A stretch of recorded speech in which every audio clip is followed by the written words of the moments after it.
দেখেন অবস্থা। এটা হচ্ছে ঢাকা শহীদ মিনার এলাকা, ঢাকা ইউনিভার্সিটি। ঠিক আছে, পানি দিয়ে সারা রাস্তা ভরে কি একটা অবস্থা। আমি যখন জব করতাম তখন আমার বৃষ্টি হইলে যে ঠিক এরকম প্রবলেমে পড়তে হইতো আমাকে। ঠিক আছে, এই দেখেন অবস্থা। এই বৃষ্টি বাদলের দিনে এই এক সময় যখন আসতো আমার খুব খারাপ লাগতো অফিসে যাইতে।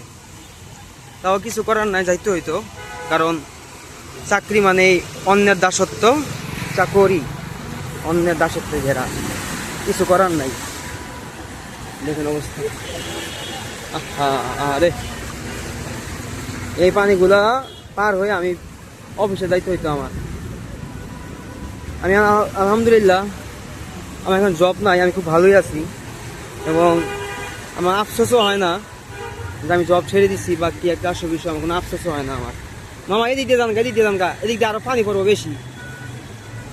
মানে আমি এদিকটা গেছি তাকে পরে এদিক অবস্থা আরো খারাপ। দেখেন কি অবস্থা।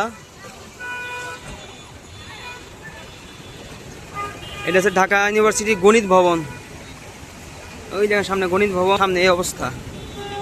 এই হচ্ছে ঢাকা ইউনিভার্সিটির আজকের আপডেট। প্রচণ্ড বাজে অবস্থা।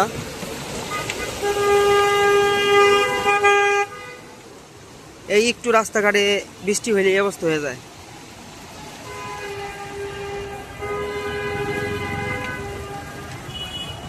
খুবই বাজে এবং মানে কি আর বলবো, কিছু বলার ভাষা নাই। হায় হায়। এই হচ্ছে ঢাকা ইউনিভার্সিটি, সামনে হচ্ছে দোয়েল চত্বর।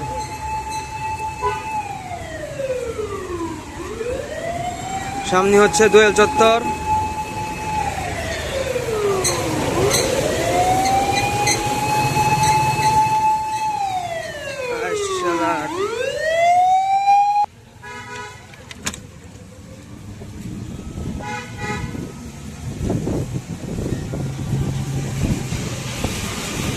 এখন আর কোনো পানির কোনো ঝামেলা নাই, বা পানির যে একটা আতঙ্ক বা একটা ভয়, এরকম কিছুই নাই।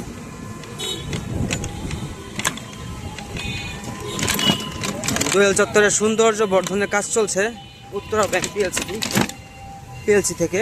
এই যে আমি চেষ্টা করব আসার সময় সচিবালয় থেকে অথবা মতিঝিল থেকে ঢাকা ইউনিভার্সিটি নামার জন্য।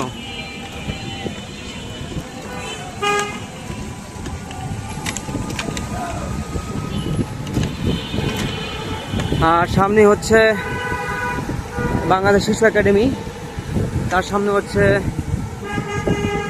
ঢাকা জজ কোর্ট। এই হচ্ছে কার্জন হল, আমাদের ঢাকা ইউনিভার্সিটি কার্জন হল। একটা সময় ছিল যখন অফিসে যাইতাম তখন এগুলো ভিডিও করতাম আমি আর দেখতাম। এখন চাকরি বাকরি নাই আর এখানে খুব কম আসা হয়। তবে আলহামদুলিল্লাহ আমি এই মুহূর্তে যে অবস্থায় আছি আমাকে আল্লাহ খুব ভালো রাখছে। আমি যে অবস্থা আছি হয়তো বা কোনো মানুষের এই অবস্থায় থাকা একটা কি বলে এটা স্বপ্ন, কিন্তু আমি খুব ভালোই আছি।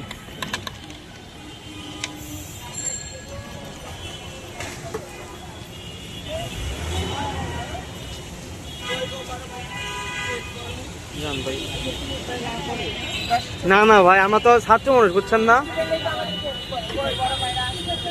বলছি না।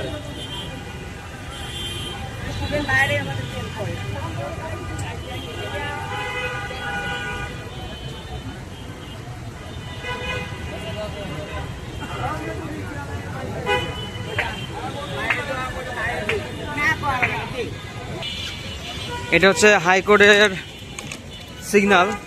আর এখানে এমন কোনো দিন নাই যে আমি হিজড়ার সম্মুখীন হই নাই। প্রত্যেক দিন যখন অফিসে যেতাম এখনও মানে এই জায়গাটার মধ্যে হিজড়াদের আনাগোনা থাকতো সবচেয়ে বেশি।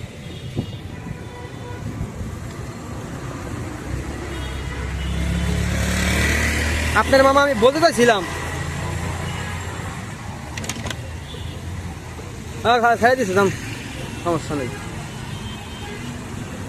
যাই হোক, আমি এখন এসে পড়ছি অলরেডি ইয়াতে, গুলিস্তানের কাছাকাছি একেবারে। তো আজকের ভিডিওটা আর বেশি লং করবো না। আপনারা যারা যারা যেখান থেকে এই ভিডিওটা দেখেছেন সবাই আমার ইউটিউব চ্যানেলটাকে সাবস্ক্রাইব করে দিবেন এবং সবাই ভালো থাকবেন, সুস্থ থাকবেন। আল্লাহ হাফেজ, আসসালামু আলাইকুম।